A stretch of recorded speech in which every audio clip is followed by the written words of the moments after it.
कहते हैं जान बची तो लाखों पाए, और 100 से 200 से अधिक लोगों में अगर किसी की जान बच जाए तो फिर बस ऊपर वाले की मेहर होगी। अहमदाबाद प्लेन क्रैश में एक ऐसी ही बात सामने आई। अहमदाबाद में गुरुवार की दोपहर क्रैश हुए एयर इंडिया के विमान में सवार 241 लोगों की मौत हो गई। एक को छोड़कर सभी यात्री, पायलट और क्रू के अन्य सदस्य हादसे का शिकार हो गए। अहमदाबाद में गुरुवार की दोपहर क्रैश हुए एयर इंडिया के विमान में सवार 241 लोगों की मौत हो गई।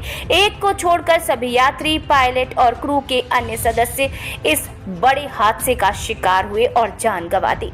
लंदन के लिए उड़े इस विमान में यात्रा कर रहे सिर्फ एक शख्स विश्वास रमेश ही भाग्यशाली रहे जो जिंदा बच निकले।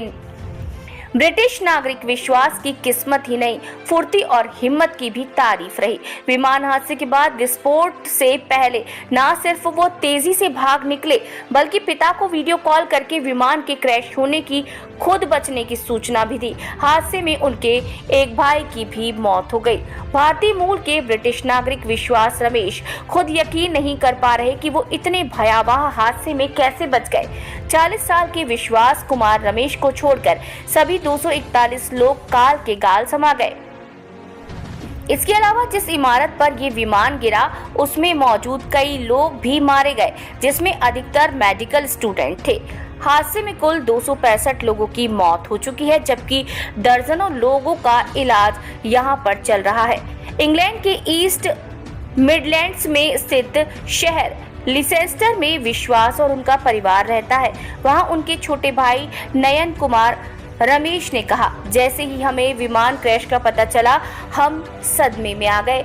मैंने एक दिन पहले सुबह इससे बात की, हम बहुत परेशान हैं। स्काई न्यूज से बात करते हुए नयन ने कहा कि भाई विश्वास ने क्रैश के बाद पापा को वीडियो कॉल किया। उन्होंने कहा, ओह प्लेन क्रैश हो गया, मुझे नहीं पता मेरा भाई कहाँ है। मैं किसी दूसरे यात्री को नहीं देख पा रहा हूँ। मैं नहीं जानता कि मैं कैसे बच गया और कैसे प्लेन से बाहर निकल पाया। विश्वास रमेश का इलाज कर रहे डॉक्टर धवल गामेटी ने कहा, शरीर पर कई चोट की वजह से वो थोड़ा परेशान थे, लेकिन वो खतरे से बाहर लग रहे हैं। गृह मंत्री अमित शाह ने सिविल अस्पताल में भर्ती घायलों का हालचाल लेने पहुंचे और वहां विश्वास रमेश के बिस्तर तक भी पहुंचे, उनका हालचाल जाना। हादसे के तुरंत बाद मौके पर पहुंचे लोगों ने जो वीडियो बनाए उसमें विश्वास रमेश पैदल ही जाते दिख रहे हैं। उनके चेहरे पर चोट के निशान दिख रहे हैं। विश्वास के बचने की सोशल मीडिया पर खूब चर्चा हो रही है। लोग उनकी किस्मत और हिम्मत दोनों की दाद दे रहे हैं और यहाँ पर ये कह दें कि जाको राखे साइयां मार सके ना कोई। विश्वास का जीवन के प्रति विश्वास इस बड़े हादसे से उन्हें निकाल कर ले आया।